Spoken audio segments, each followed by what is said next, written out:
Assalamualaikum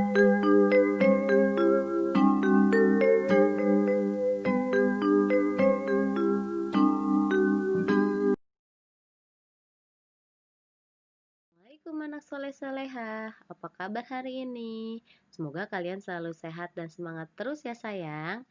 Oke baik, hari ini kita akan memasuki materi pembelajaran tema 3, subtema 3 dan pertemuan yang pertama. Oke kita lanjut ya sayang.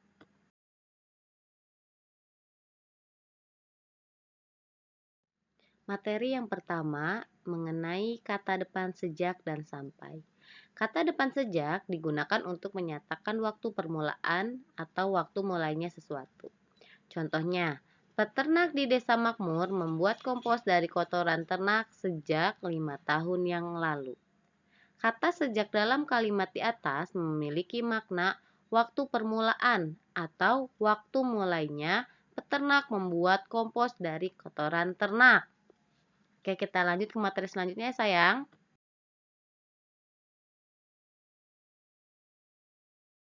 Selanjutnya yaitu kata depan sampai.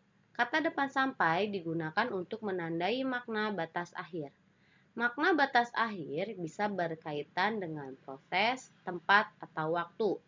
Perhatikan contoh berikut ini. Yang pertama, tutup campuran kotoran dengan daun sampai pupuk berwarna kehitaman dan sudah tidak berbau sampah lagi.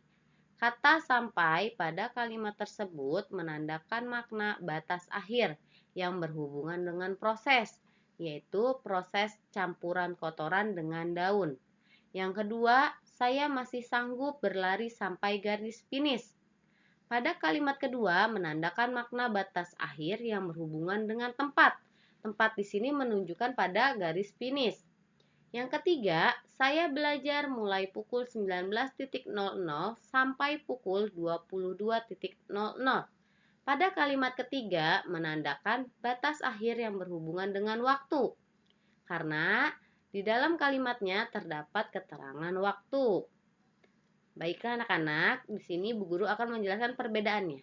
Perbedaan kata depan sejak dengan sampai yaitu jika kata sejak menyatakan waktu permulaan atau waktu mulainya. Sedangkan kata sampai bermakna sebagai batas akhir yang berkaitan dengan proses, tempat, dan waktu. Oke anak-anak, kita lanjut ke materi selanjutnya ya sayang.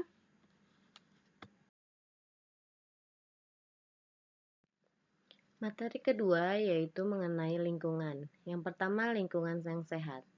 Ciri-ciri lingkungan sehat yaitu sebagai berikut. Yang pertama, sumber air bersih dan tidak tercemar. Yang kedua, saluran pembuangan air kotor lancar. Yang ketiga, udara bersih, segar, dan terasa sejuk. Yang keempat, banyak tumbuhan hijau. Dan yang terakhir, tidak ada sampah berserakan. Adapun manfaat dari lingkungan sehat yaitu yang pertama, lingkungan yang sehat indah dipandang. Yang kedua, banyaknya tumbuhan dapat membersihkan udara dari polusi. Yang ketiga, jauh dari berbagai macam penyakit. Yang keempat, tidak ada sampah berserakan. Dan yang terakhir, terhindar dari bencana banjir dan longsor. Baik anak-anak, kita lanjut ke materi berikutnya ya sayang.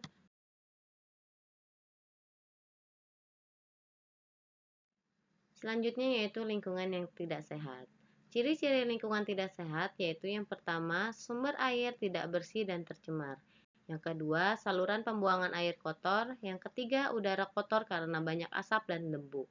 Yang keempat, sampah berserakan. Dan yang terakhir, tumbuhan tidak dapat tumbuh subur. Selanjutnya yaitu ada akibat dari lingkungan yang tidak sehat. Yang pertama, air yang tercemar dapat mengakibatkan tersebarnya bibit penyakit.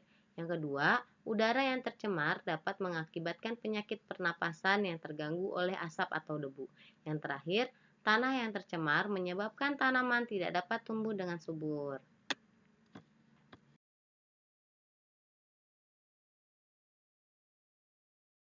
Kemudian yaitu cara memilih lingkungan. Yang pertama, menciptakan rumah sehat, yaitu rumah yang memiliki lubang atau ventilasi udara.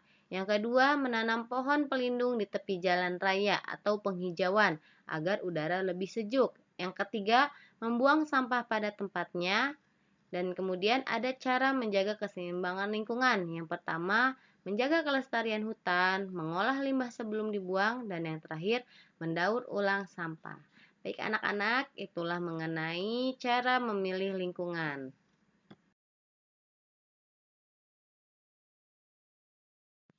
Halo anak-anak hebat, jika sudah paham, maka kalian dapat mengerjakan tugas di buku tematik 4C halaman 101 Ayo Berlatih dan membuat laporan mengenai cara menanam tanaman. Selamat mengerjakan sayang!